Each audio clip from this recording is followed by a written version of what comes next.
Good morning, good afternoon, good evening to each and everyone, especially those of the other side of the world. There is no time and space between us. There is only this present moment, and we are one. Love has overtaken my whole heart. We are still on diary entry number 947. Love has overtaken my whole heart, and even if I were to be told of God's justice and of how even the pure spirits tremble and cover their faces before Him, saying endlessly holy, which would seem to suggest that my familiarity with God would be to the detriment of His honor and majesty, I would reply, oh no, no, and once again no. In pure love, there is room for everything. The highest praise and the deepest adoration, yet the soul is immersed in Him in deepest peace through love. And the words of people speaking from the exterior have no effect upon that soul. What they tell the soul about God is but a pale shadow in comparison to its own experience of Him. And it is often surprised how other people can be struck with admiration at what someone else say about God, when for this soul it is nothing special, as it knows that what can be put into words is not yet that great. So the soul listens to everything with respect, but has its own special life in God. Naungasan na ng pag-ibig ang buong puso ko. At kahit sabihan pa ako ng hustisya ng Diyos at kung paanong ang mga dalisay na espiritu ay nanginginig at tinatakpan ng kanilang mga mukha sa kanyang presensya, walang humpay na nag-uusal ng banal, na maaaring ang ibig sabihin na ang aking pamilyaridad sa Diyos ay magiging hadlang sa kanyang karangalan at karingalan. Sasabihin kong, oh hindi, hindi, at minsan pa hindi. Sa dalisay na pag-ibig may lugar ang lahat ng bagay. Ang pinakamataas na papuri at pinakamalalim na pagsamba. Gayunpaman ang kaluluwa ay nakalubog sa kanya sa malalim na kapayapaan sa pamamagitan ng pag-ibig. At ang mga salita ng mga tao na magmumula sa panlabas ay walang epekto sa kaluluwa. Ang sinasabi nila sa kaluluwa tungkol sa Diyos ay isa lamang maputlang anino ikumpara sa sarili nitong karanasan sa Kanya. At madalas, nasusurpresa ito kung paano ang ibang tao ay tinatamaan ng admirasyon sa kung ano ang sinasabi ng isang tao tungkol sa Diyos. Samantalang para sa kaluluwang ito ay espesyal, sapagkat alam nito na kung ano ang maaaring ilagay ng mga salita ay hindi pa naman ganoon kadakila. Kung kaya ang kaluluwang ito ay nakikinig sa lahat ng bagay ng may respeto. Subalit, mayroon itong espesyal na buhay sa Diyos. Medyo ang hirap sundan, no po? Kasi yung construction ng kanyang sentences ay masyadong marami, napaka-complex ng kanyang statement. Ibig sabihin ng complex yung maraming thought ang inilagay sa isang statement or isang pangungusap. No, kaya yung papaano mo siya susundan napakahirap. I had to read this many, many times over kasi nga, ah ayun, no, yung translation din siguro from Polish to English, sinundan lang yung construction ni Faustina. But let's try to understand what it is said here. Again, this is a continuation of 947. Medyo napakahaba kasi ng entry na to. And for this entry, it is all about love and God. Pag-ibig at saka ang tungkol sa Diyos. Ang sa isay natin. No? Ang Diyos, kahit daw, di ba kasi ang Diyos naman, sabi nga dahil napakamakapangyarihan to, yet even the pure spirits, no? Mga anghel, kahit sila, hindi nila makuhang tingnan ang Diyos dahil sa kadakilaan nito, dahil sa kabanalan nito. Parang alam niyo yung mga hari, nung mga unang panahon, no? Yung unang panahon, kapag daraan ng hari, hindi ka, dapat nakatungo ka. Hindi mo maaring itunghay ang iyong mukha. No? Bawal yun. So, mapapansin niyo yan sa mga movies about kings, yung mga royalties. Ano? Pag dumaan yan sa aisle, no one should look. Walang dapat tumingin. So parang ganun din yung mga spirits, pure in spirits na to, no? Mga angels, mga angeles.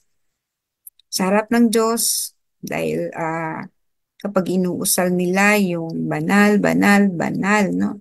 Talagang napakataas ng papuri na ginagawa ito ng mga anghel, kalipunan ng mga anghel. Hindi rin nila nakukuhang harapin o itunghay yung mukha nila sa Diyos no, sapagkat napakabanal nito. At yung kabanalan niya, parang matutunaw sila. Kaya hindi nila kayang tumingin. No, yung bang sobrang liwanag, pag tinamaan ka ng liwanag na ito, baka mabulag ka lang. So they have to cover their faces. Ngayon, yung sinasabi ni Faustina na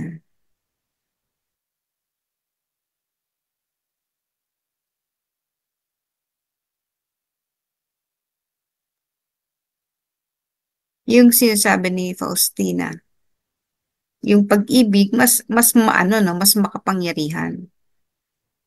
Yung buong puso niya ay ah, hindi na lang napuno, hindi na lang napuspos ng pag-ibig, kundi punong-puno na ito ng pag-ibig. Punong-puno na siya ng pag-ibig na sa kabila ng kadakilaan ng Diyos. Kumbaga, ikinampara nga siya doon sa mga anghel na hindi ito na hindi man lamang makapag-lift o maitunghay ang mukha para harapin ang Diyos. Subalit ang pag-ibig na kanyang naranasan ay sobra-sobra.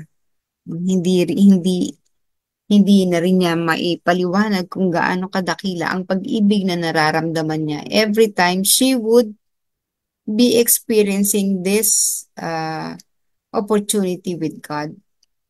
Again, maybe it's because it's really difficult to express in words na kung ano talaga ang nararanasan when one sees, quote unquote, no, sees or experience God.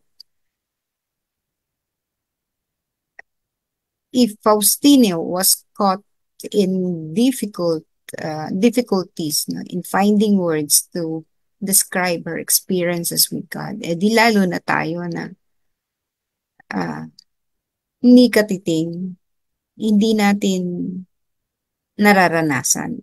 Kasi tayo ay bound on earth pa, no? We are still having difficulty traveling to the other side of the world. No, we can only just say we are there. We can only just imagine we are there, but still the experience is zero. No? Blankong blanco. So again, kapag kaharap natin ng Panginoon, ang Diyos, no? There is only love. And that love is very pure. I remember Dr. Jill, who just passed on itong mga parang couple of months ago, which I also featured in one of our interviews, nag-guest siya sa isang show, no? Yung sabi niya, when she was there, yun yung near-death experience, ano? When she was there, puro yung kapayapaan lang that anyone who were able to get there ay hindi na babalik. No? Parang napakaganda sa pakiramdam, punong-puno ng kapayapaan. So parang bakit ka pa babalik? Although, those who still have attachments would bargain, pwede po bang bumalik, no? Pero basically, kapag naramdaman na nila, naranasan nila, alam na nila, ang maraming description of those who have been there, yung through near-death experience, that it is really very peaceful and the love is so pure. I don't know what purity of love is, gaano kadalisay ang pag-ibig nito. But maybe it's yung parang siguro yung pag sinasabi na natin na parang cloud nine or lumulutang tayo, yung nakalutang tayo sa langit. No? Yung sinasabi nila na when you are having ecstatic experience, no? Ganun, lutang na lutang ka. No? Sobrang sarap sa pakiramdam. Siguro ganun. Yun na siguro yung pinakamalapit na description for us who haven't been there. What they tell the soul about God is but a pale shadow. No? Kung ano ang sinasabi ng mga tao, even priests, no? Sila na yung pinakamataas na may kaalaman sa relihiyon, pinakamataas na kaalaman sa teolohiya o sa Diyos, no? Even them.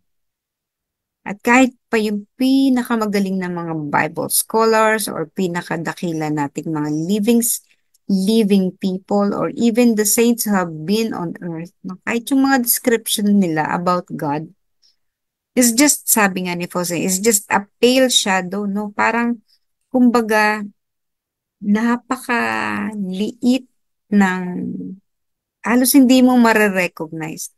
Pale shadow nga eh, hindi mo makikita. Shadow na yun ha.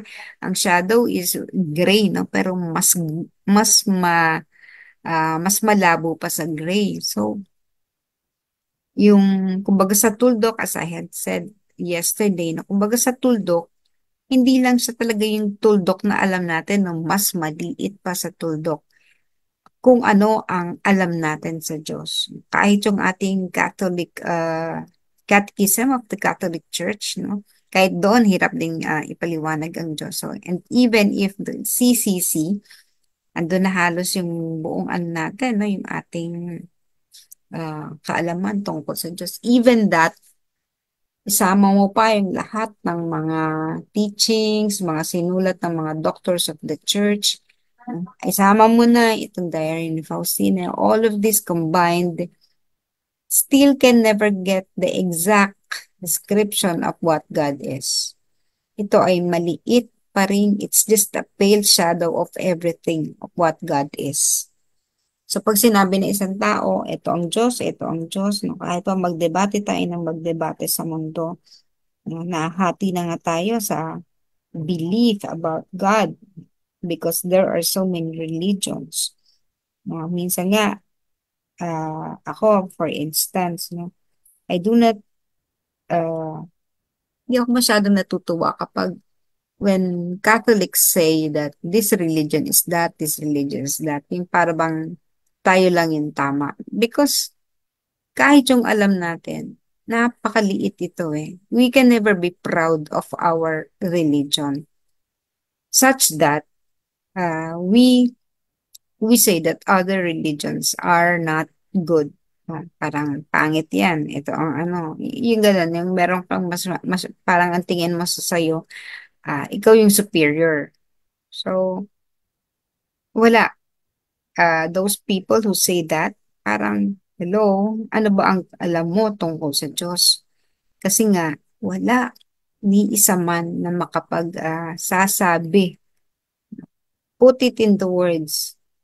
I-describe ang Diyos. Wala pang nakapagsabi ng kung ano ang description of what God is. Kasi nga, combine mo pa ang lahat.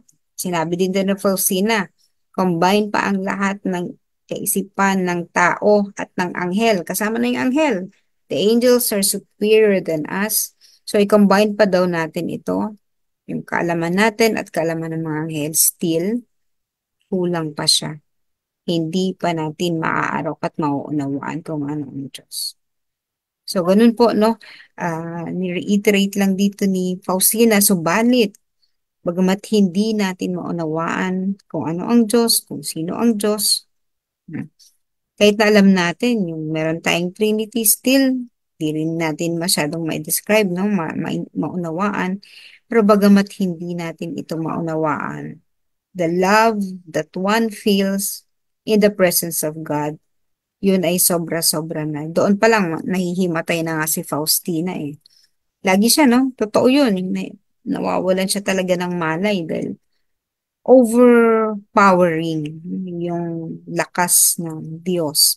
So that when it strikes us, talagang masaslay tayo. No? Ganun siya kalakas. So, again, teachings about God,